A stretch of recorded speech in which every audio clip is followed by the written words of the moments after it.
Massive breaking news. Trump announces war on Iran.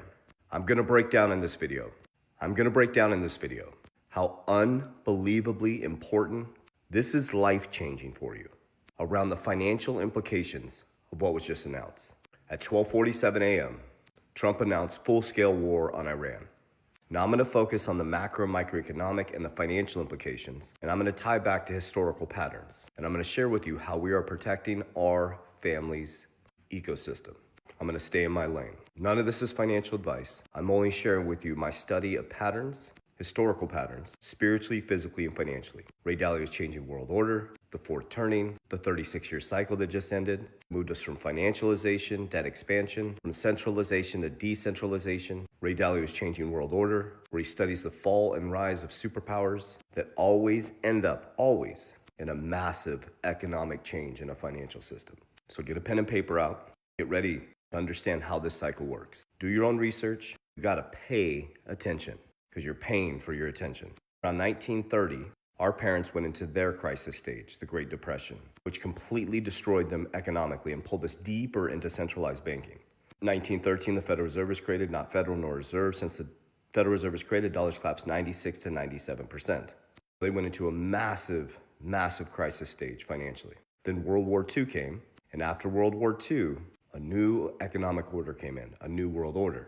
There's not by chance that Ray Dalio's post he just did recently has almost 80 million views. People are ready to understand this. So they came back after World War II. The BIS was created. The IMF was created. The World Bank was created. America became the world's reserve currency. Bretton Woods. We went into a new economic order. They packaged up for our grandparents, the middle class, which was packaged in safety, predictability, pensions, the American dream, got a home, a car, and you can borrow against your future self. Go to school, get a job, get a good pension, stick with a company for 30, 40 years. Compliance. This is where it gets important for you to understand. 1971, we detached from the gold standard, making our money fake. Back into the 70s, went into super high inflation. Went into Reaganomics, and by 1988 to 1990, this is the 36-year cycle, is we went into full financialization. That's when money got detached from reality, and now we caught this ball. The wealth gap started to become massive. Then by 2000s, Clinton brought in subprime mortgages where people with lesser credit profiles could get a mortgage, shaking the housing market, started the ripple in the housing market. Now this is really important. In 2006, started our crisis stage. 2006 to 2008, we went into our biggest financial collapse. Our grandparents was 1913 to World War II. Ours was 2008 to 2009, which 2009 started our crisis stage, which is 2009 to 2030. I've been sharing with you exactly what's going to happen. Save this video and come back to this after 2030. So our crisis stage started in 2009. Bitcoin was created in 2009, right after the biggest financial collapse in history for us. Brazil, Russia, India, China, and South Africa came together to de-dollarize. By 2012, Ripple was created, which created XRP, a new bridge currency for a new form of monetary system. Bitcoin, a new form of gold for a new form of monetary system. Our crisis stage ends in 2030, which takes us into the New World Order. There's 5 economic factors that Ray Dalio talks about. There's 4 factors that come about before war and bullets fly. And as he announced at 12:47 last night, the bullets are going to fly, which is going to pull us into the New World Order after 2030, which is going to be your new economic system. The 5 war narratives are tech war, capital war, trade war, geopolitical, and then bullets fly. Well, this morning we just hit the 5th, which brings us into the transition to the New World Order. Now, I'm just staying focused on what I understand. I understand money, macro, microeconomics implications. I understand the Federal Reserve, I understand inflation, and I know how to position my money in regards to these transitions. We studied exactly how they move through the system every single time this happens, but you have to understand patterns.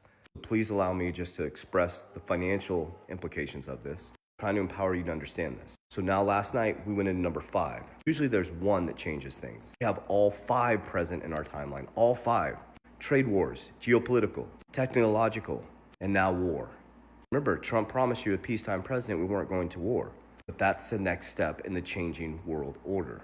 Study Ray Dalio's Changing World Order. Large debts, printing of money, social and geopolitical chaos, and then war, civil war and revolution. We just hit the last number in the cycle. So remember, our grandparents' crisis stage was 1930 to World War II. They hit World War II, and when they came back from World War II, they're in a brand new financial system. Our crisis stage ends in 2030. So now, on this date, February 28th, 12:47 a.m., Trump just took us into the last stage. When we wake up from this last stage, we will be in a new monetary system. Let me take you back. Bitcoin was created in 2009 when our crisis stage started. Ripple was created in 2012. Ripple changes the way money moves through the system. Bitcoin changes the way value moves and how value is stored. Blockchain technology rewires the whole infrastructure. Just like the BIS, IMF started to change the rules for a new monetary system. So this is a massive historical post right now. You are experiencing a changing world order. So what you can expect is the unexpected in the financial markets. But what you should learn is how to navigate through this. What you should learn is why Bitcoin is being stacked by some of the wealthiest people in the world. What you should learn is why gold and silver is at an all-time high. What you should learn is why people use insurance to protect their principal through these economic times. Here's what I believe is going to happen. Okay, here's what I believe is going to happen. We're now going into number 5, full-scale war. During that time, as you look this way, there's a whole nother narrative going on this way. The reason why Trump came back and ran as the crypto capital of the world, the Bitcoin president.